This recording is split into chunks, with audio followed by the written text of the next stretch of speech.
എന്തായാലും ഇവൾക്ക് അങ്ങനെ പറയാൻ തോന്നിയല്ലോ, അത് മതി. വേണ്ടെങ്കി വേണ്ട. കണ്ടവരുടെ മുന്നിൽ നാണം കെടാതിരിക്കട്ടെ എന്ന് കരുതിയാ സഹായിക്കാന്ന് വെച്ചത്. എന്നാലും ഒടുക്കം നീ സമ്മതിച്ചല്ലോ, നന്നായി. ഞാനും ഇവളെ ഒരുപാട് നിർബന്ധിച്ചായിരുന്നു, പക്ഷെ സമ്മതിക്കൊന്നും കരുതിയില്ല. അപ്പച്ചിയുടെ നിർബന്ധം കൊണ്ടൊന്നും അല്ല. എന്റെ ഭർത്താവ് പറഞ്ഞു, ഞാൻ അനുസരിച്ചു, അത്രേ ഉള്ളൂ. സാർ ആവശ്യമില്ലാത്ത പിടിവാശി എടുക്കരുത്. ഇവിടെ ഇപ്പോൾ അക്ഷരയും സാറും തമ്മിലുള്ള ചെറിയ വാശിയേക്കാൾ വലുത് തങ്കച്ചിയുടെ മുമ്പിൽ തോൽക്കാതിരിക്കുക എന്നതാ. ഞാനൊന്ന് ആലോചിക്കട്ടെ നിരഞ്ജൻ.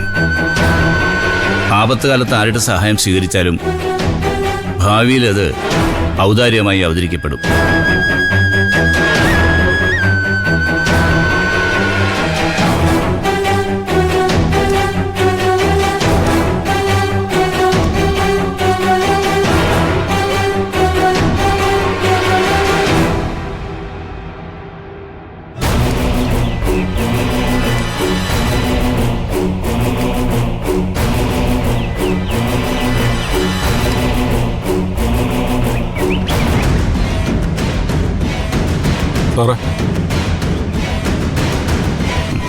അങ്ങനെ സ്വന്തം മകൾക്ക് മുമ്പിലും അഭിമാനം അടിയറ വെക്കേണ്ടി വന്നു.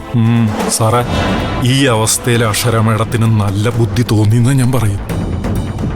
ഒരുപക്ഷെ സാറിന്റെ മായ രഞ്ജിനി മേഡത്തിന്റെ ആത്മാവ് നല്ല ബുദ്ധി തോന്നിച്ചതും ആവാം. എന്നാലും സ്വാമി, അവളുടെ ആഭരണങ്ങൾ വച്ചിരുമ്പിനേക്കാൾ മൂർച്ചയുള്ള ലോഹമാണ് സ്വർണ്ണം. കാണുമ്പോഴുള്ള പൗട്ടും തിളക്കവേ ഉള്ളൂ.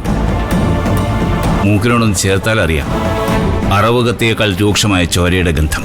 എന്റെ സാറിങ്ങനെ ലോകതത്വൊന്നും ചിന്തിച്ചു നിന്നിട്ട് കാര്യമില്ല. അക്ഷര മേഡത്തിന്റെ മനസ്സ് മാറും മുമ്പ് ആ സ്വർണം വാങ്ങി വിറ്റോ പണയം വെച്ചോ അല്ലെങ്കിൽ പണ്ടമായി തന്നെ കൊടുത്തോ തങ്കച്ചിയെ അടക്കി നിർത്താൻ നോക്കും.